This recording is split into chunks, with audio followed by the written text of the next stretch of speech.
Olá, estamos em mais uma pastoral. Pare e pense no meu exercício como pastor. Aquele que prega o evangelho, que afirma que um homem chamado Jesus Cristo, Jesus de Nazaré, veio ao mundo e se apresentou como o Messias prometido, a esperança, a redenção, que morrendo na cruz do Calvário como um maldito, como um marginal, como alguém julgado pelo Império Romano, atraiu sobre si a ira de Deus, para que pecadores como eu fossem perdoados. Pense no que isso significa, o que isso representa, e pense como isso aponta para a ideia da redenção, da reconciliação com Deus.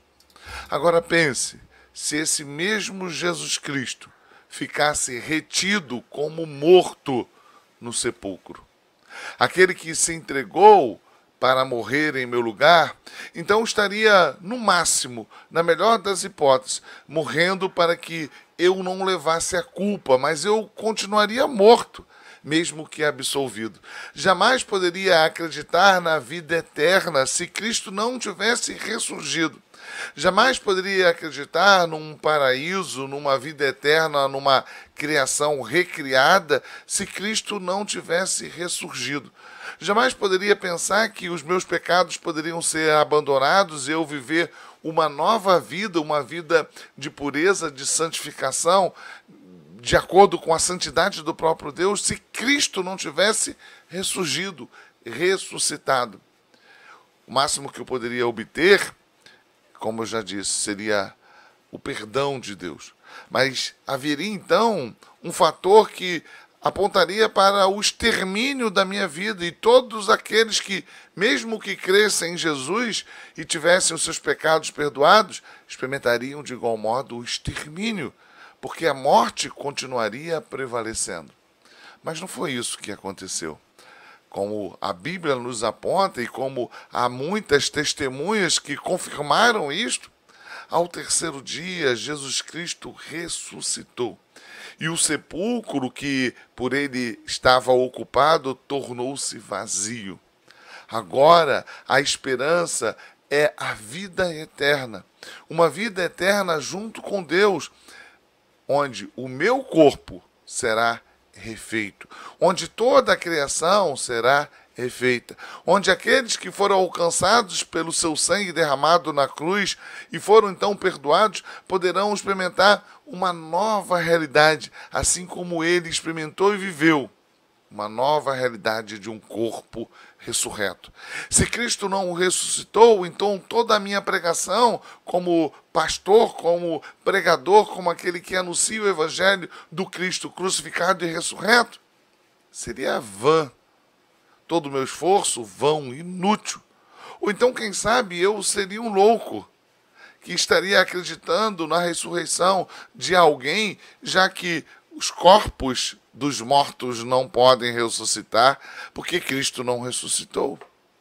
Então, todo o meu esforço de falar dessa esperança num tempo vindouro, quando ele vier estabelecer de forma plena o seu reino, seria inútil, vão. Então, do que valeria o que faço?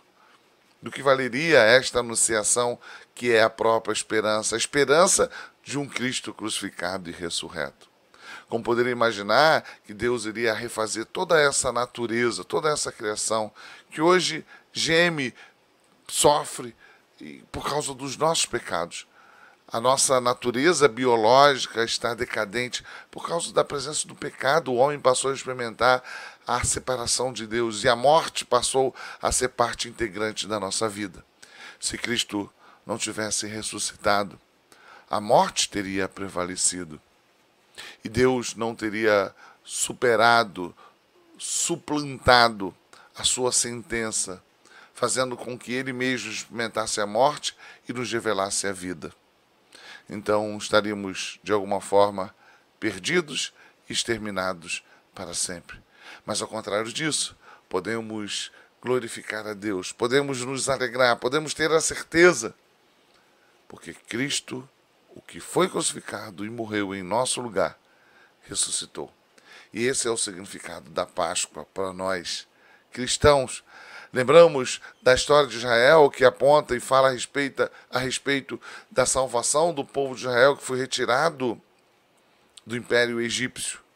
Mas entendemos que esta libertação, esta salvação, é apenas um apontamento para algo maior que aconteceria quando o Cordeiro de Deus, imolado, morto, levado à cruz como um perverso, um maldito, morreria em nosso lugar, mas ressurgiria, nos garantindo a vida eterna.